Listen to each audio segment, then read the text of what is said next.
Hi friends, ఎలా ఉన్నారు? ఈరోజు మనం పనగంట ఆకు అలాగే కొబ్బరి కలిపి ఫ్రై చేసుకుందండి. ఇలా కొబ్బరి వేసి చేయడం వలన టేస్ట్ చాలా బాగుంటుంది. ఒకసారి మీరు ట్రై చేయండి. పనగంట ఆకు ఉన్నప్పుడు ఇలా కొబ్బరి వేసి ఫ్రై చేసుకోండి. నేనైతే చక్కగా వేడివేడిగా రైస్లో వేసుకొని కొద్దిగా నెయ్యి వేసుకొని తింటున్నాను. చాలా బాగుంటుంది. ఇది వేడివేడిగా మన రైస్లో వేసుకొని తింటే తప్పకుండా నేను చెప్పిన విధంగా ఒకసారి మీరు ట్రై చేయండి. చాలా బాగుందంటారు. అలాగే పనగంటాకు మన కంటి చూపుకి చాలా మంచిదండి. అలాగే షుగర్ బీపీ రానికుండా కాపాడుతుంది. చాలా చాలా బాగా పనిచేస్తుంది పనగంటాకు. చూడండి, పనగంటాకు నేను ఇది ఎటువంటి మందులు వేయకుండా చక్కగా ఉన్న ఆకు ఇది. అంటే మా అత్తయ్య తీసుకొచ్చారు. ఇప్పుడు వర్షాలు పడే టైము, వర్షాలు పడుతున్నాయి కదా, ఇలాంటప్పుడు చక్కగా ఆకు అనేది చక్కగా మనకి పొలాల్లోని కాలువ దగ్గర చక్కగా ఆకు అనేది వస్తుంది. ఎక్కడ పడితే అక్కడ కొద్దిగా నీరు ఉంటే చాలు చక్కగా ఈ ఆకు అనేది వస్తుంది. మా అత్తయ్య తీసుకొచ్చారు. ఇది శుభ్రం చేయడానికి కూడా ఒక ఇద్దరం చేసాము. అంటే ఆకులు అవి వేరు చేసాము. ఇలా ఈ ఆకును మనం ఏం చేయాలంటే శుభ్రంగా ఒక 2 సార్లు కడగండి. కడిగిన తర్వాత చిన్నగా కట్ చేసుకోవాలి. కట్ చేసిన తర్వాత మీకు చూపిస్తాను. చూడండి, ఇలా చిన్నగా కట్ చేసుకోవాలి ఆకుని. ఇప్పుడు మనం ఫ్రై చేసుకుందాం. గ్యాస్ ఆన్ చేసుకొని బాండీ పెట్టుకుని అందులోనే ఒక 8 స్పూన్లు ఆయిల్ వేసుకోండి. ఆయిల్ వేడైన తర్వాత జీలకర్ర 1/2 టీ స్పూను, ఆవాలు 1/2 టీ స్పూను, అలాగే పచ్చిశనగపప్పు 1/2 టీ స్పూను, మినపప్పు 1/2 టీ స్పూను. నేనైతే సాయి మినపప్పు వేసుకున్నాను. పొట్టు మినపప్పు అయినా వేసుకోవచ్చు. పప్పులు కొంచెం వేగనివ్వండి. గ్యాస్ మీడియంలో పెట్టుకుని కొంచెం పప్పులు వేగిన తర్వాత ఒక 4 ఎండుమిర్చిని ఇలా ముక్కలు కట్ చేసుకుని వేసుకొని కొద్ది కరివేపాకు, ఒక ఉల్లిపాయని ఇలా కట్ చేసుకుని వేసుకుని ఉల్లిపాయ కొంచెం వేగనివ్వండి.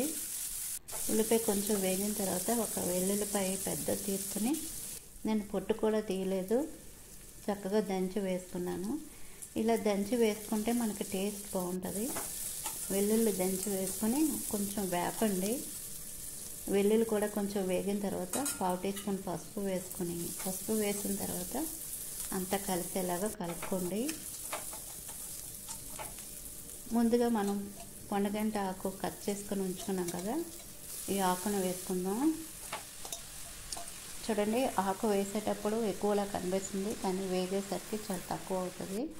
ఆకు అంతా వేసిన తర్వాత గ్యాస్ని చిన్న మంట మీద పెట్టుకొని మొత్తం అంతా కలిసేలాగా ఒకసారి కలపండి.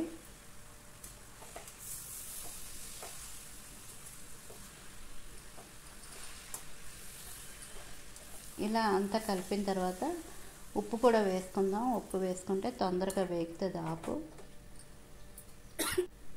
నేనైతే కల్లుప్పు వేసుకుంటున్నాను. 1 స్పూన్ ఉప్పు వేసుకున్నాను. ఉప్పు వేసిన తర్వాత ఒకసారి అంతా కలుపుకొని గ్యాస్ని మీడియంలో పెట్టి మూత పెట్టుకుందాం. మూత పెట్టుకొని మధ్య మధ్యలో మనం కలుపుకోవాలి, లేదంటే అడుగు పడుతుంది.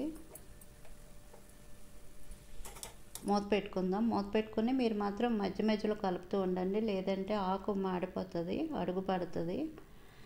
నాకు ఇలా వేగనాకి 10 నిమిషాలు టైం పట్టింది. 10 నిమిషాల తర్వాత మూత తీస్తే చక్కగా ఒకసారి కలుపుకోండి. ఆకు అంతా నాకైతే వేగిపోయింది.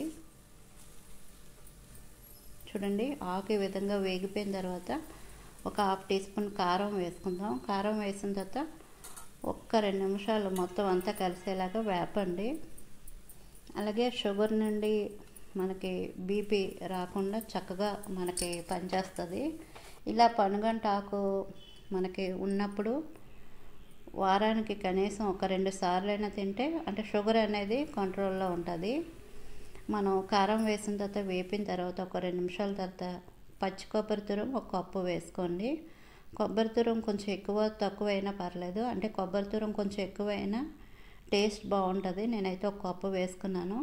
కొబ్బరి తురుం వేసిన తర్వాత ఒక 2 నిమిషాలు వేపండి. ఎక్కువసేపు అక్కర్లేదు, 1-2 నిమిషాలు వేపితే సరిపోద్ది. ఇలా వేగిన తర్వాత ఉప్పు సరిపోయిందో లేదో ఒకసారి చెక్ చేసుకోండి. నాకైతే అన్నీ కరెక్ట్గా సరిపోయి. ఇప్పుడు గ్యాస్ ఆఫ్ చేశాను. దీన్ని ఒక బౌల్లోకి తీసుకుందాం. వేడివేడిగా మనం రైస్లో వేసుకొని తింటే చాలా బాగుంటుంది.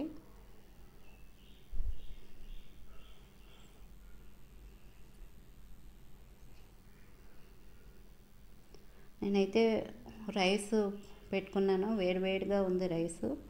ఈ రైస్లో నేను ఈ ఫ్రై వేసుకుని నెయ్యి కూడా వేడి చేయలేదు, అన్నం అంటే రైస్ వేడిగా ఉంది కదా, అందుకు నెయ్యి వేసుకుని, నెయ్యి ఇంకా డైరెక్ట్గానే కొంచెం గడ్డకట్టింది, నెయ్యి వేసుకుని చక్కగా కలుపుకొని వేడివేడిగా తింటున్నాను. చాలా చాలా బాగుంది.